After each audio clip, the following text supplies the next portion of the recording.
आके आइए, हम अपने स्थानों में खड़े होते हैं, आप प्रार्थना करते हैं परमेश्वर की महिमा के लिए हम आगे बढ़ते हैं। जीवित परमेश्वर, हम धन्यवाद देते हैं, आपकी महिमा आपकी आराधना करते हैं प्रभु। और फिर से एक बार यह अद्भुत मौका दिया आपने हम सभी को कि हम आपकी महिमा करें, आपके गीतों को गाएं, आपकी आराधना करें प्रभु। इस समय को भी हम आपके पवित्र हाथ में सौंपते हैं प्रभु यीशु मसीह, शुरू से लेकर अंत तक आपकी अगुवाई करिए। इस समय हम जो भी गीत गाएंगे आपकी महिमा के लिए हो, वो हमारे देश से निकले प्रभु, और आप ही सहायता करना परमेश्वर। और आज का जो भी वचन आपने रखा हुआ है वो आपके उदास पासवान के द्वारा आपसे बातें करना प्रभु, और अपनी महिमा उनके जीवन से हमारे जीवन से प्रभु आप लेना, ऐसी प्रार्थना करते हैं। आज की सभा को और यहाँ पर सभी को आपके हाथ में सौंपते हैं, प्रार्थना यीशु मसीह आपके नाम से मांगते हैं, आमीन।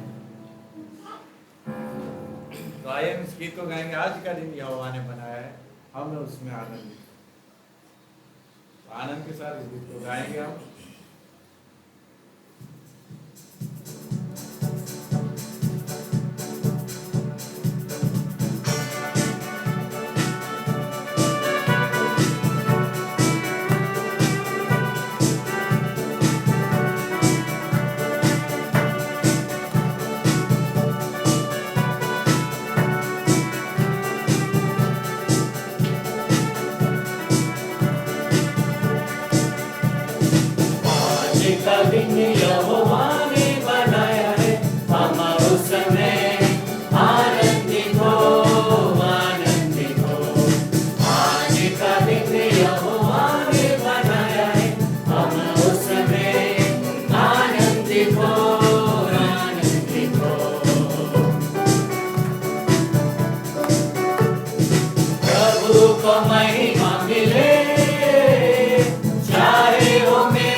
से उद्धार है प्रभु।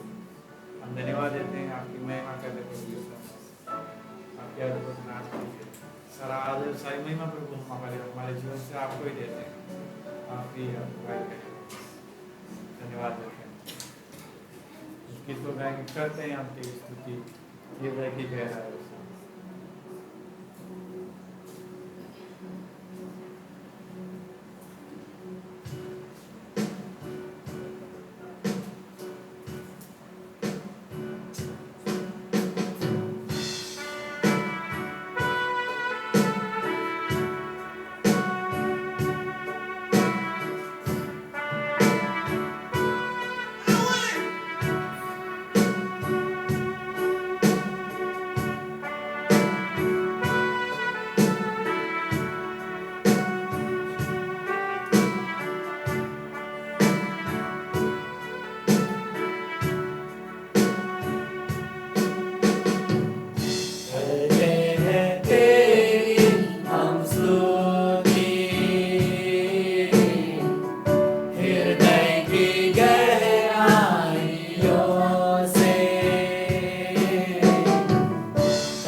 धन्यवाद हो हमारे जीवित और महान परमेश्वर पिता, आपकी महानता के लिए, आपके सामर्थ्य के लिए और आपकी विश्वास योग्यता के लिए हम धन्यवाद देते हैं कि आप सच्चे और जीवित और महान परमेश्वर हो।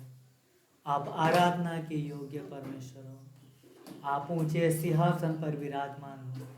धन्यवाद देते पिता परमेश्वर आपकी महानता के लिए, जो विश्वास योग्यता से भरी है, जो प्रेम और अनुग्रह से भरी है। धन्यवाद करते पिता परमेश्वर कि आप हमें ऐसे सत्य और जीवित परमेश्वर मिले हैं जिसकी हम आत्मा और सच्चाई से आराधना कर पाते, उसकी हम प्रशंसा कर सकते, हम उसकी आपकी बातों को सुन पाते प्रभु, ताकि हम आपकी इच्छा में, आपकी मर्जी में चले और हमारे जीवन के द्वारा हम आपको महिमा दें। धन्यवाद करते हैं समस्या, धन्यवाद देते हैं आपके अद्भुत स्वभाव के लिए और आपके किए हुए कार्य के लिए प्रभु। धन्यवाद देते हैं समस्या, इस समय को आपके हाथों में सौंपते हैं। आप हमारे जीवन की अगुवाई करना, आप हमसे व्यक्तिगत रूप से बातें करना और उत्साहित करना, प्रेरणा देना, ताकि हम आपके महिमा में बढ़ते जाए। ऐसी हमारी प्रार्थना है। ये प्रार्थना इस मसीह आपके नाम से मांगते हैं, आमीन। आइए आप बैठ सकते हैं।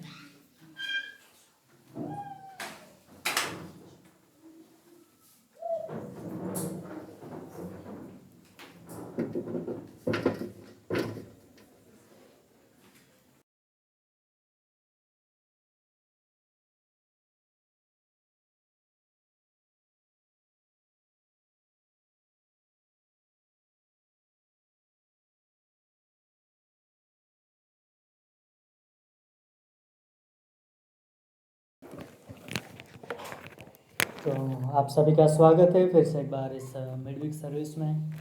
और आज भी अद्भुत समय रहेगा, परमेश्वर अपने वचनों के द्वारा हमसे बात करेगा। तो क्यों ना इस समय हम वचन की सेवका है, तो हम पास्टर मनोज का स्वागत करते हैं।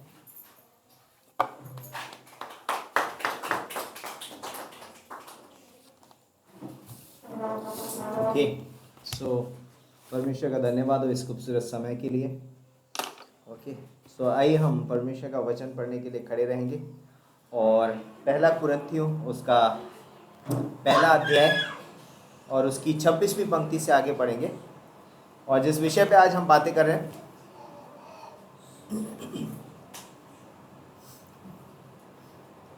वो है अपनी बुलाहट को जानना, या अपनी बुलाहट को जानो और उसमें बने रहो। क्या है? अपनी बुलाहट को जानो और उसमें बने रहो।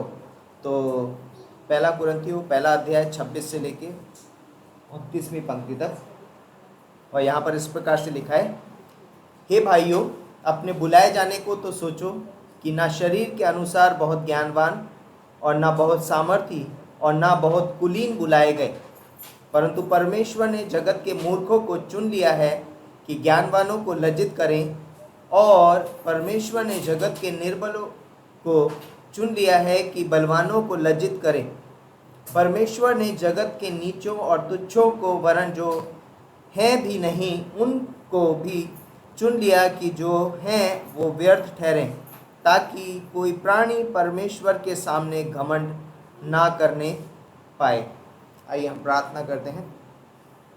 परमेश्वर पिता, हम धन्यवाद देते हैं इस खूबसूरत समय के लिए, इस दिन के लिए। धन्यवाद देते हैं आपके प्रेम, आपके अनुग्रह के लिए, आपकी कृपा के लिए पिता परमेश्वर, आपकी अद्भुत बुलाहट के लिए जो हर एक व्यक्ति के लिए है पिता परमेश्वर। हम धन्यवाद देते हैं पिता परमेश्वर, आपके चरणों में आते हैं, आपके नाम को ऊंचा उठाते हैं, आपकी महिमा, आपकी स्तुति करते हैं पिता परमेश्वर। धन्यवाद करते हैं, धन्यवाद देते हैं। सारा आदर मान महिमा आपको देते हैं। प्रार्थना हमारे उद्धारकर्ता प्रभु यीशु मसीह के नाम से मांगते हैं, आमीन। सब लोग बैठ सकते हैं। तो क्या है हमारा पॉइंट, टॉपिक क्या है? अपनी बुलाहट को जानना और उसमें बने रहना। सो आज हम जो कुछ भी हैं, जिस स्थान पर भी हैं या किसी पद पे भी हैं, ये किसकी वजह से है? परमेश्वर के अनुग्रह की वजह से, हमारी काबिलियत की वजह से नहीं है। और इसलिए हम घमंड नहीं कर सकते, क्योंकि जो कुछ भी हमें मिला है परमेश्वर के अनुग्रह की वजह से मिला है। तो हम सब जानते हैं, राइट, हमने सुना है कि बुलाहट कितने प्रकार की है? 3 प्रकार की बुलाहट है, राइट। 3 बुलाहटों के बारे में हम हमेशा सुनते हैं, कॉमन, बहुत सारी हैं, बट 3 बुलाहट जो कॉमन हम जिसके बारे में हम बात करते हैं वो है, पहला है परमेश्वर की उद्धार की बुलाहट, राइट। किसकी बुलाहट है? उद्धार की बुलाहट। उद्धार की बुलाहट किसके लिए है? सारे जगत के लिए। परमेश्वर सभी को एक बुलाहट दी है कि हर एक व्यक्ति परमेश्वर के निकट उद्धार पा सकता है, क्योंकि बाइबल बताती है, अगर आप प्रकाशित वाक्य की किताब में जाएंगे तो उद्धार जो है वो परमेश्वर से आता है ना। उद्धार हमारे यीशु का है ना। तो यीशु मसीह जो है उद्धार करता है और वो उद्धार दे सकता है। तो उद्धार की बुलाहट है जो सारे लोगों के लिए है। बाइबल बताती है, यूहन्ना 3:16 में लिखा है, परमेश्वर ने जगत से ऐसा प्रेम रखा कि उसने अपना इकलौता पुत्र दे दिया, ताकि जो कोई उस पर विश्वास करे वो नाश ना हो परंतु अनंत जीवन पाए। जो कोई व्यक्ति प्रभु यीशु मसीह पर विश्वास करता है कि वो मेरे पापों के लिए क्रूस पर मारा गया, गाड़ा गया और तीसरे दिन जी उठा, वो उस बुलाहट को स्वीकार कर लेता है और उसका क्या हो जाता है, उद्धार हो जाता है। और अब वो व्यक्ति क्या नहीं रहा, पापी नहीं रहा, अब वो क्या हो गया, धर्मी बन गया परमेश्वर की वजह से। तो परमेश्वर ने एक बुलाहट दी और उसमें लोग, जो भी विश्वास करता है, जो भी उस बुलाहट को स्वीकार करता है, वो व्यक्ति क्या बन जाता है, धर्मी बन जाता है और परमेश्वर के निकट उसकी पहुंच हो जाती है और वो एक दिन कहाँ जाने वाला है, स्वर्ग जाने वाला है। लेकिन उसके बाद आती है दूसरी बुलाहट, जिसको हम बोलते हैं शिष्यता की बुलाहट, है ना। परमेश्वर ने बोला मुझसे सीखो, राइट। लाइक मत्ती का 11:29 में लिखा है, वो कहता है कि मुझसे सीखो, मेरा जो अपने ऊपर उठा लो और मुझसे सीखो, मैं दिल में नम्र और दीन हूँ, है ना, मैं तुम्हें सिखाऊंगा।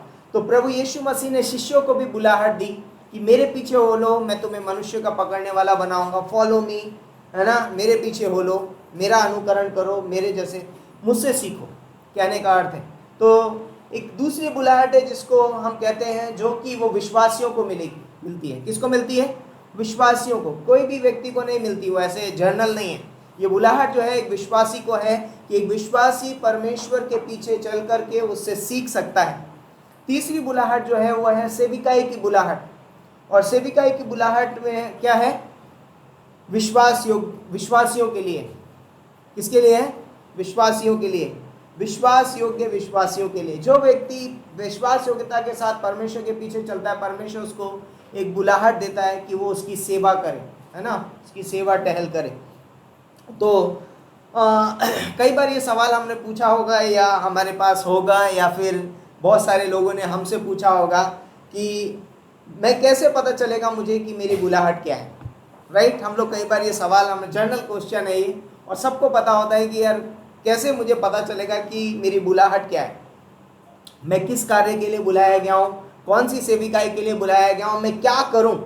ये सवाल हम सबके मन में होता है और हम सोचते हैं इसके बारे में। लेकिन बोलते हैं कि कई बार लोग पूछते भी हैं, मैं कैसे जानूं कि मेरी बुलाहट क्या है, पूछते, राइट।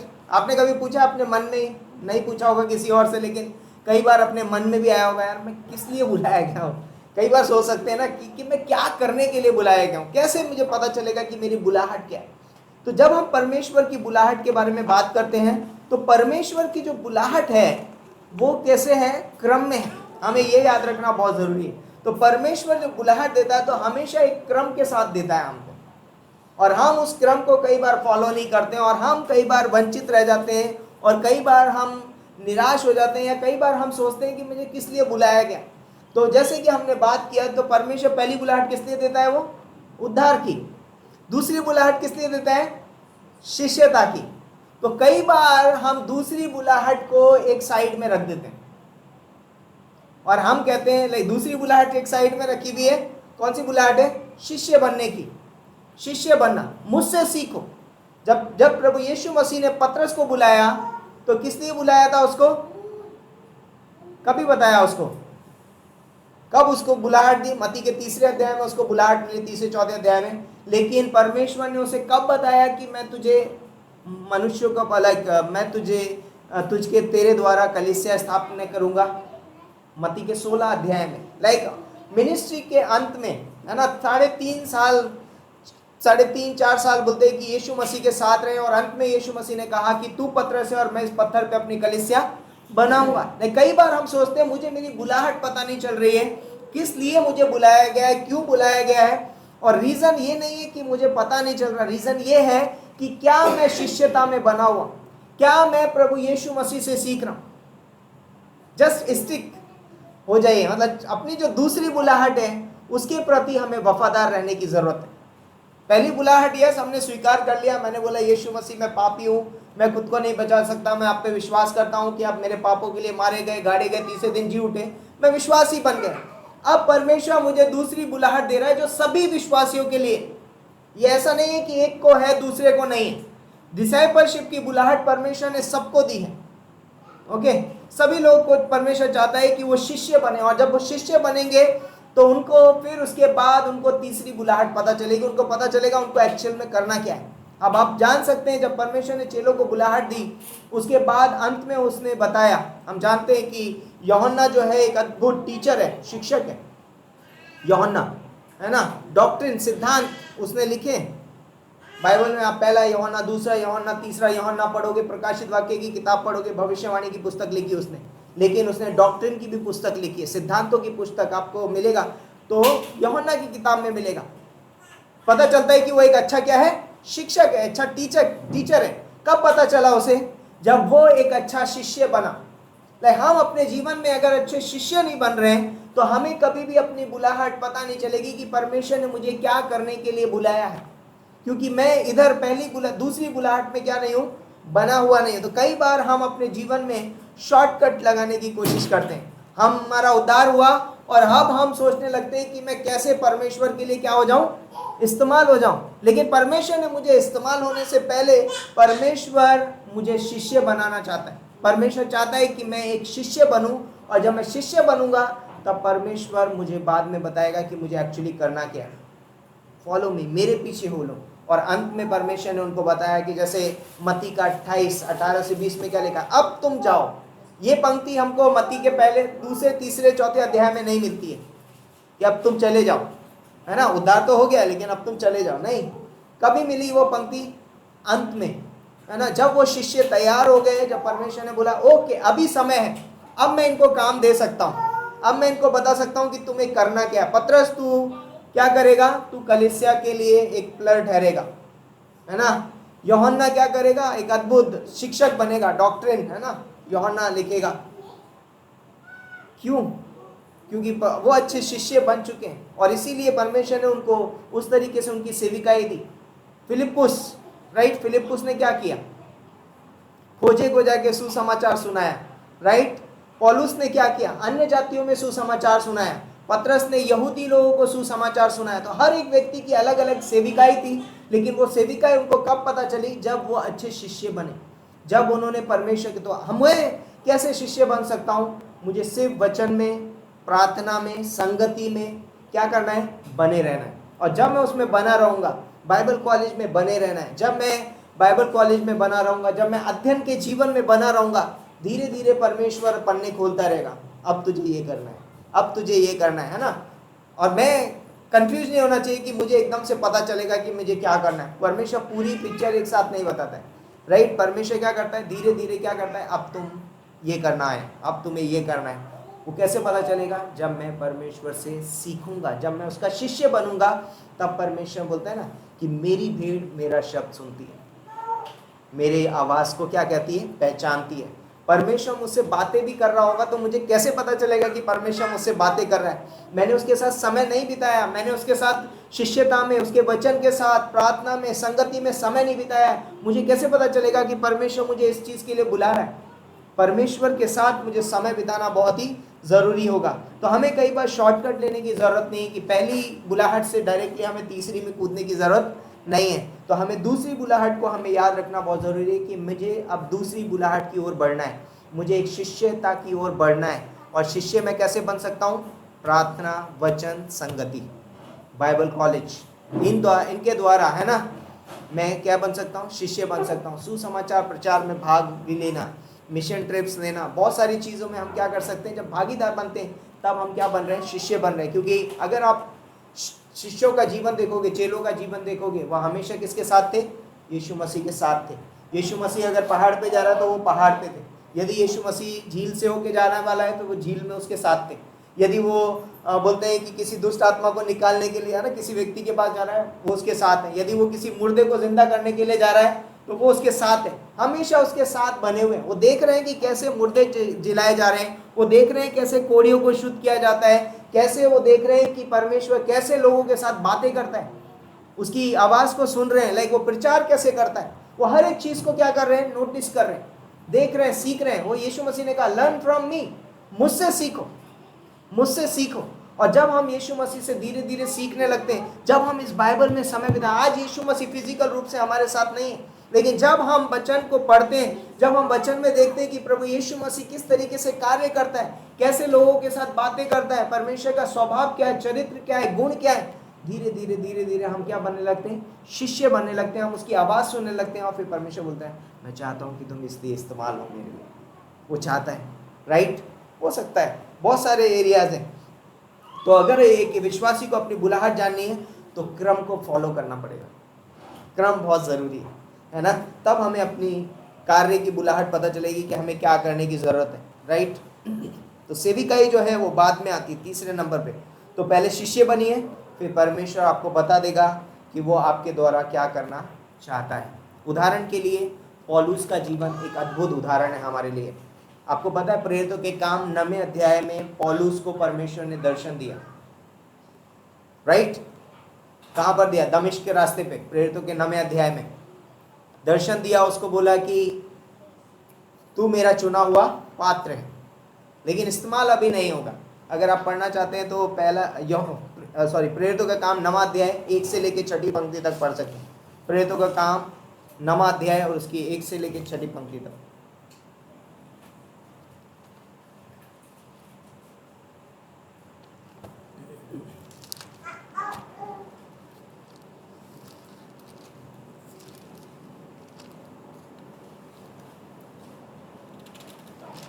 यस।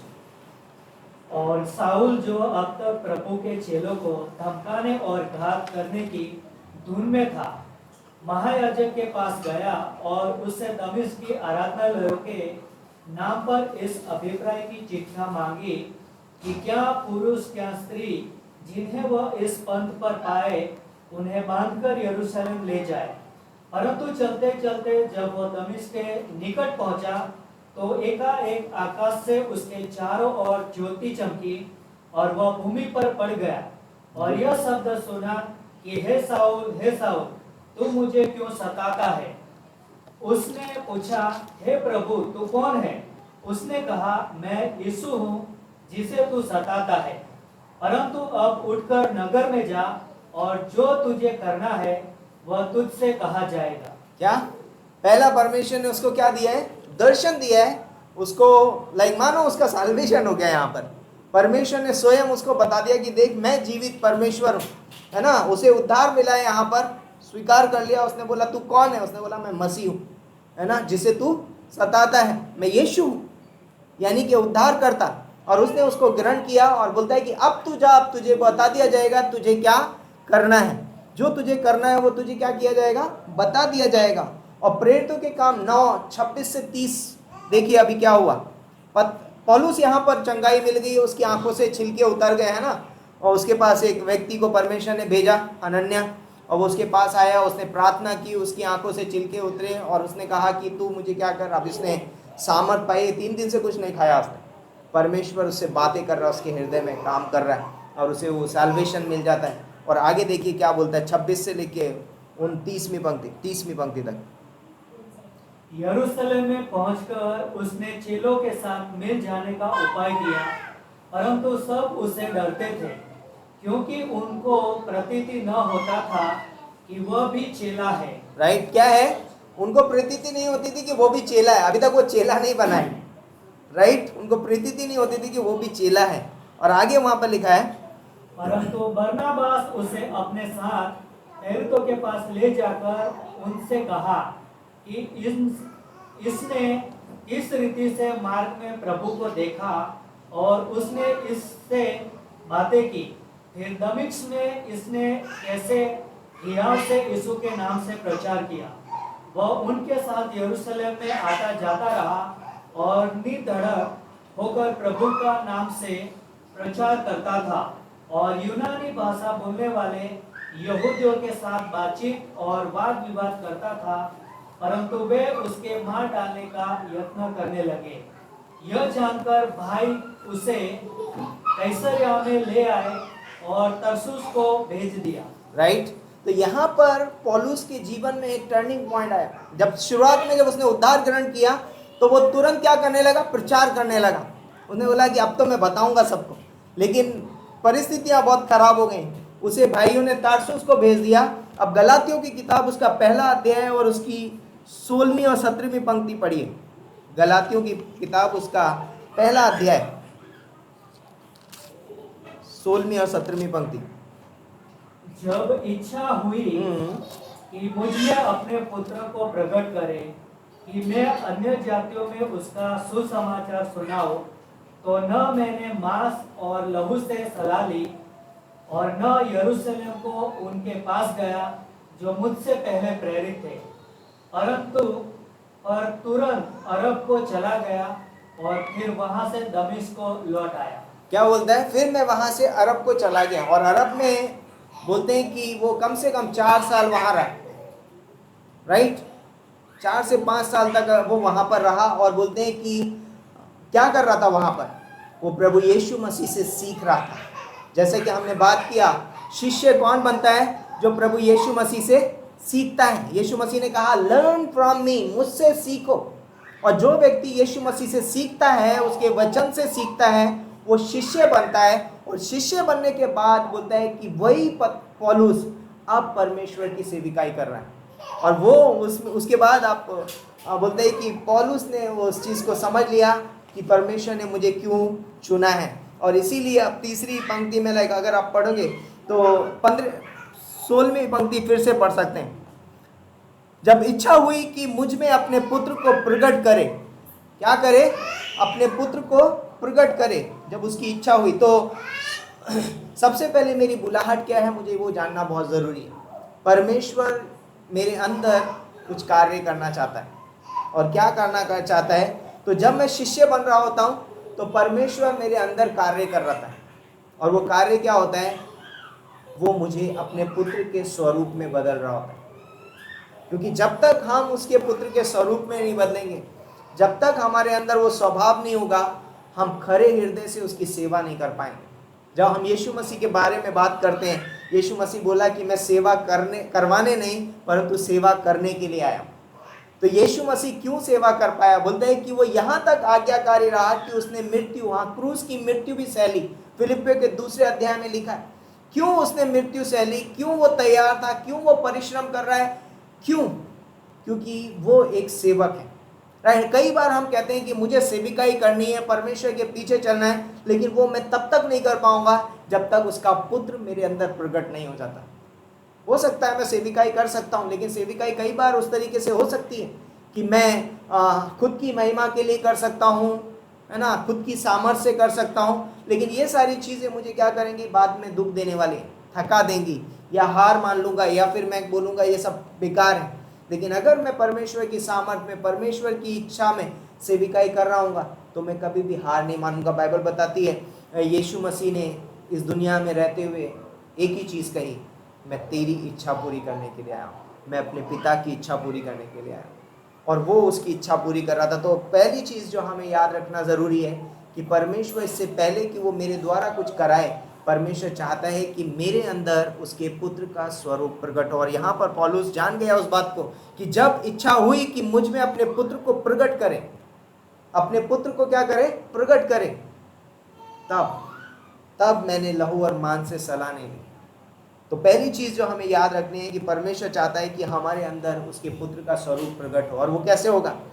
वचन, प्रार्थना, संगति। जब हम इसमें लगे रहते हैं, उसके साथ सीखते हैं, शिक्षा पाते हैं, देन परमेश्वर का स्वरूप हमारे अंदर, वचन के साथ समय बिताइए और वचन हमारे अंदर वो स्वरूप प्रकट करेगा। पवित्र आत्मा की संगति में चलिए, पवित्र आत्मा की अगुवाई में चलिए, पवित्र आत्मा हमारे अंदर वो स्वरूप प्रकट करेगा, वो यीशु मसीह के जैसा हमें बनाएगा और वो हमारे अंदर से पूरी तरीके से दिखाई देगा। यदि यीशु मसीह मेरे अंदर से दिखाई देगा और यदि यीशु मसीह मेरे अंदर प्रकट हो गया, प्रकट मतलब लाइक साक्षात ऐसा नहीं, वो वाला प्रकट नहीं, बट मेरे जीवन से दिखाई देने लगेगा, तो बोलते हैं कि उसी दिन मेरे जीवन से सेविकाई होने लग जाएगी।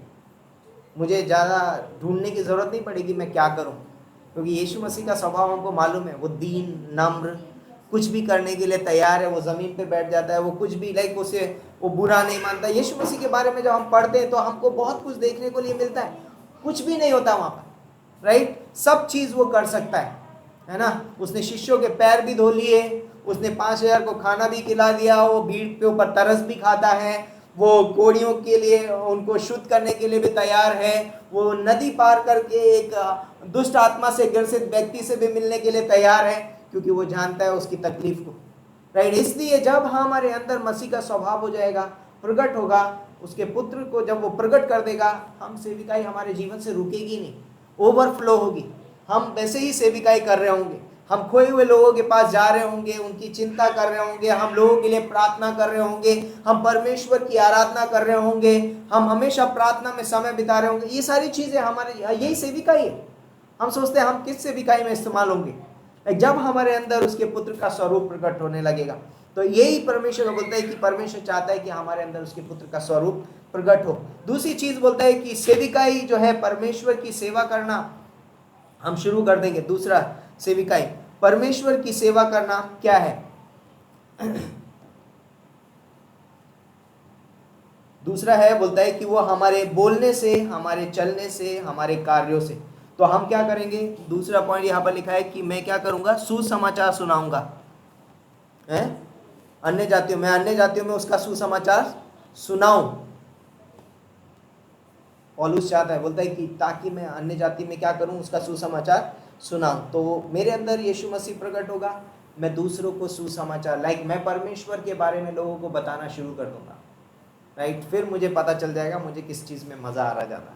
आराधना करने में मज़ा आ रहा है, प्रार्थना करने में ज़्यादा मज़ा आ रहा है, वचन शेयर करने में, सुसमाचार प्रचार करने में, वचन की शिक्षा देने में, किस चीज़ों में मुझे बहुत आनंद मिल रहा है। और परमेश्वर बता देगा यही तुम्हारी कॉलिंग है, यही तुम्हारी बुलाहट है, तुम इसमें क्या रहो? बने रहो।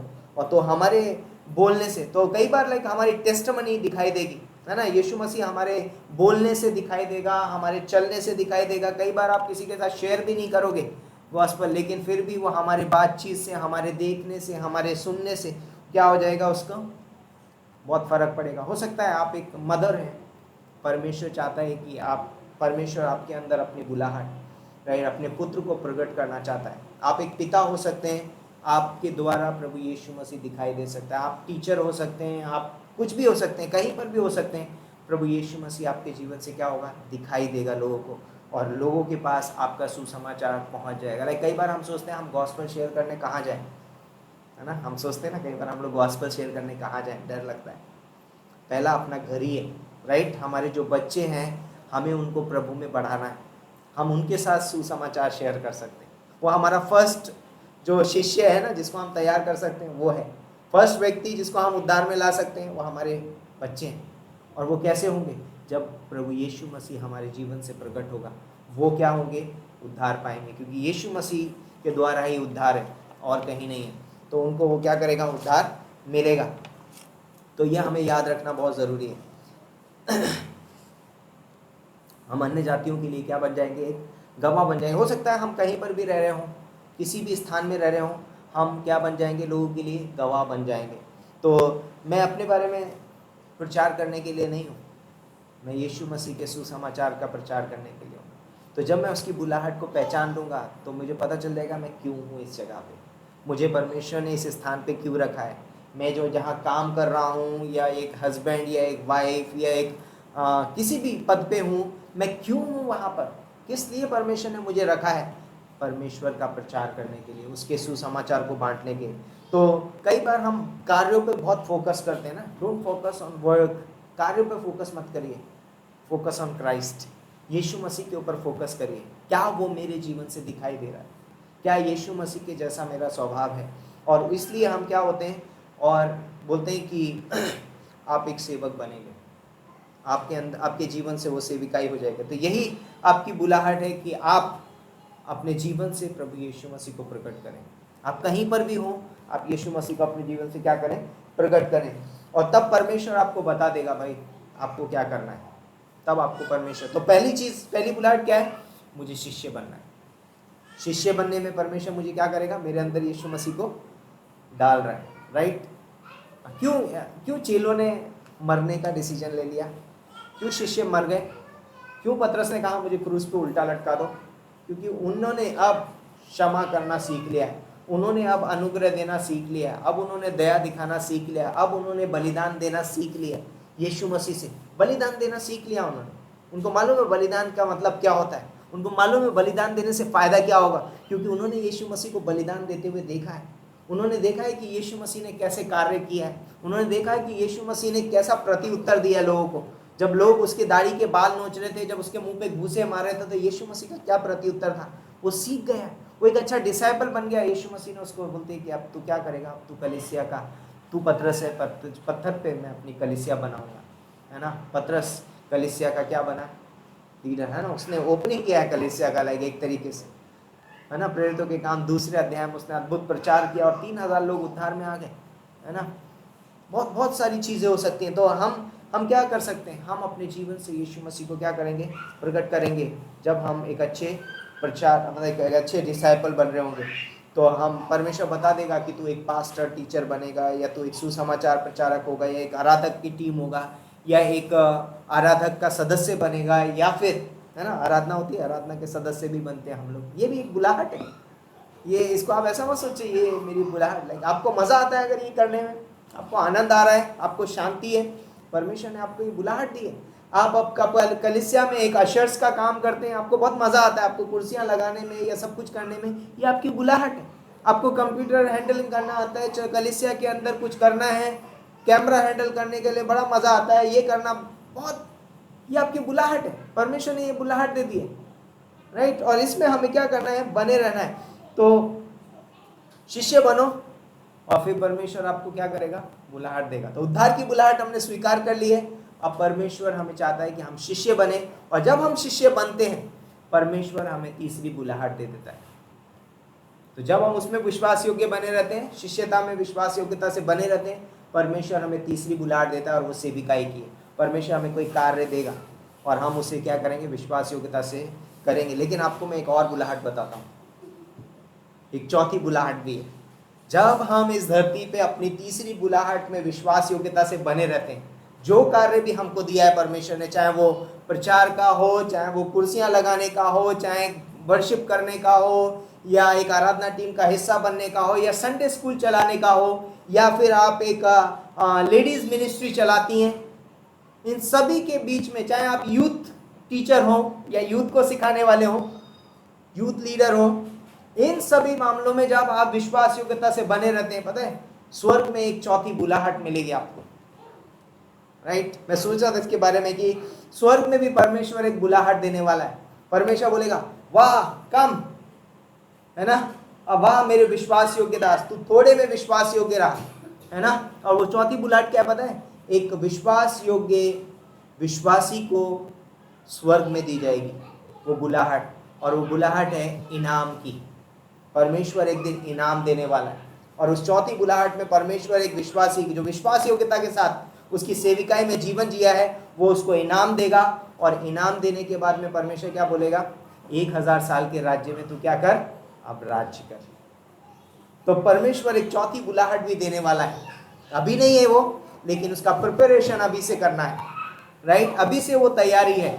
जब हम इन बुलाहट में, है ना, सेविकाई की बुलाहट में विश्वास योग्यता के साथ बने रहते हैं, जब हम एक अच्छे शिष्य बन रहे होते हैं, सेविकाई में विश्वास योग्यता से बने रहते हैं, परमेश्वर बोलेगा अब तू 1000 साल के राज्य के लिए क्या कर, तू 2 राज्यों पर राज कर, 3 पे कर, 5 पे कर, 10 पे कर, है ना। परमेश्वर एक दिन बुलाहट देने वाला है, और वो है इनाम की बुलाहट। तो इसलिए हम ये सेविकाई आज क्यों कर रहे हैं, ताकि हम एक दिन यीशु मसीह से क्या पाएँ, इनाम पाएँ।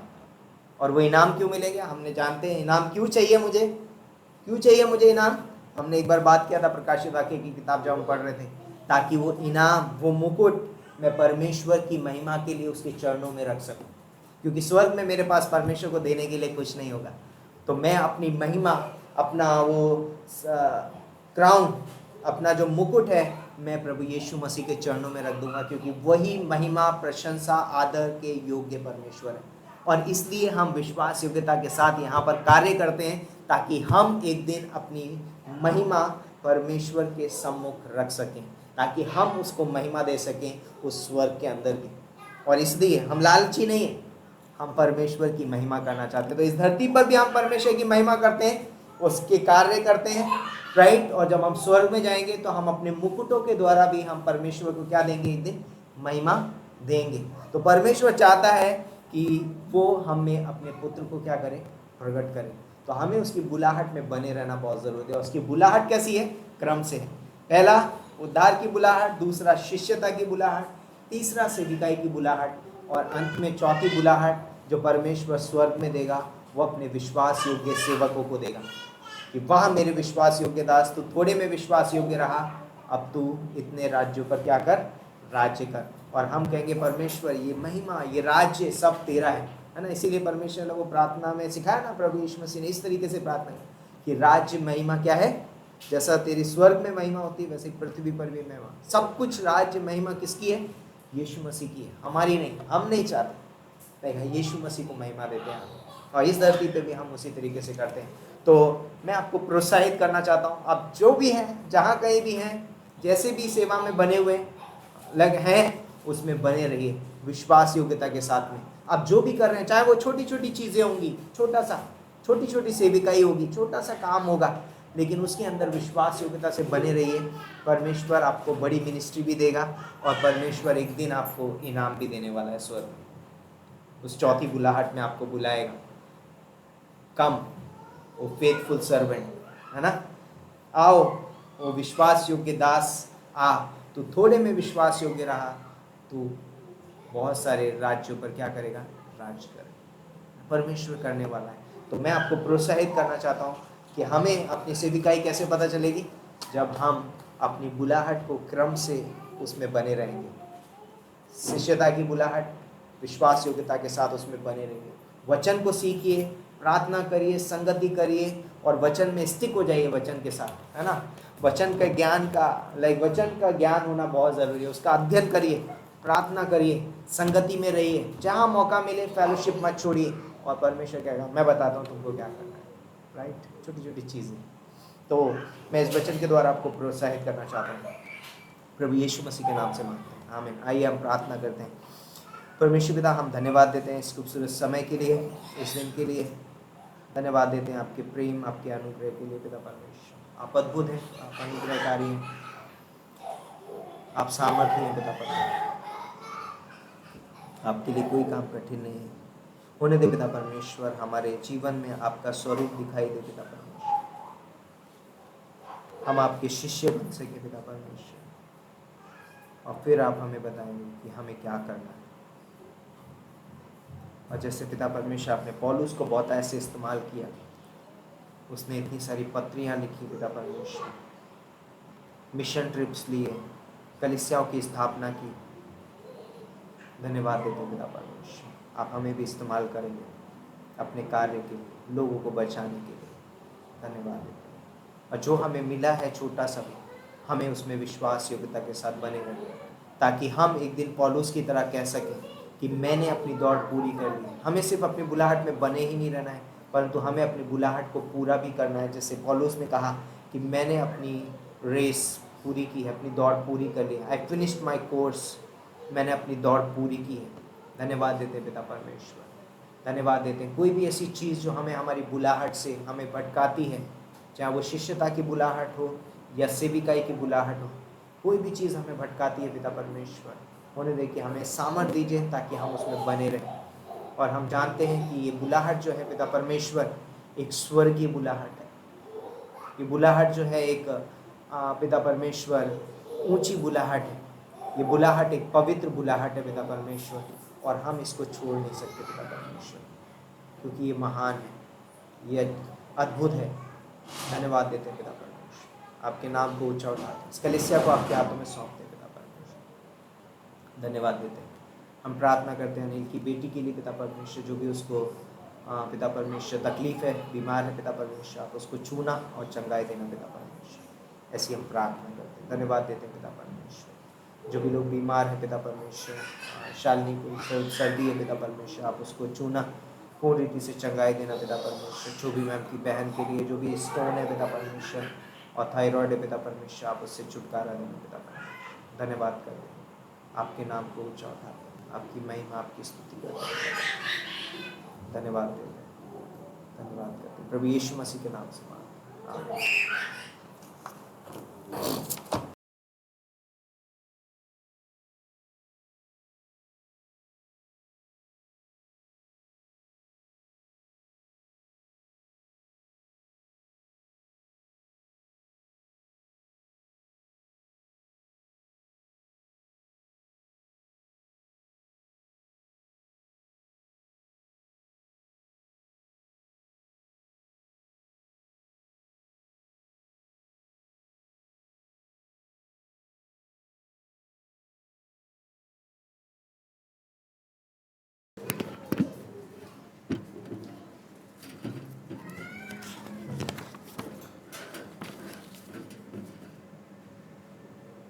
हमारा अंतिम गीत गाएंगे। तुझे धन्य कहते रहे हम जब तक ये जीवन हो।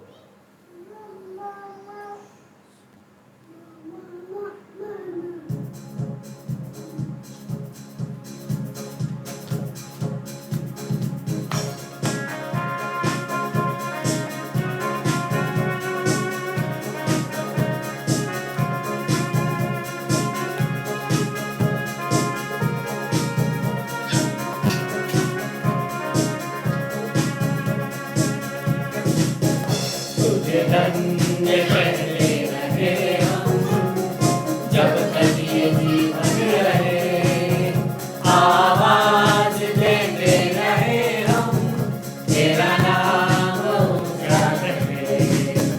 तुझे धन्य कहते रहे हम जब तक ये जीवन रहे, आवाज देते रहे हम तेरा नाम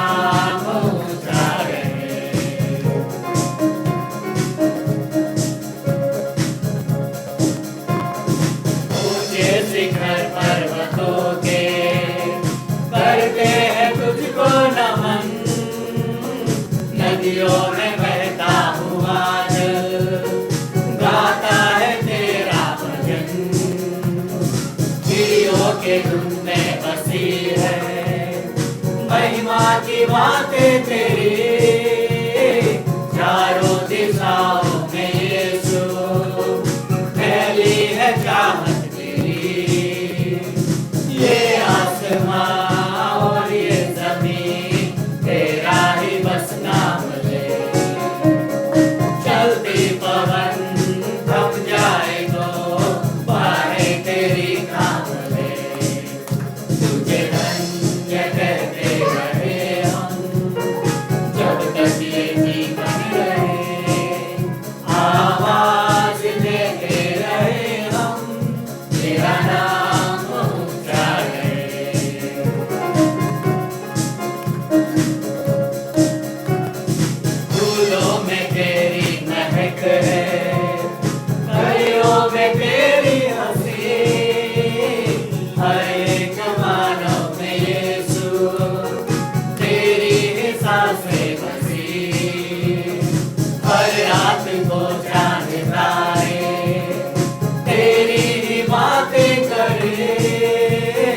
सूरज की मधुहोश किरणें तेरी चमक से डरे, तूफान भी बरसात भी कहना तेरा मान दे।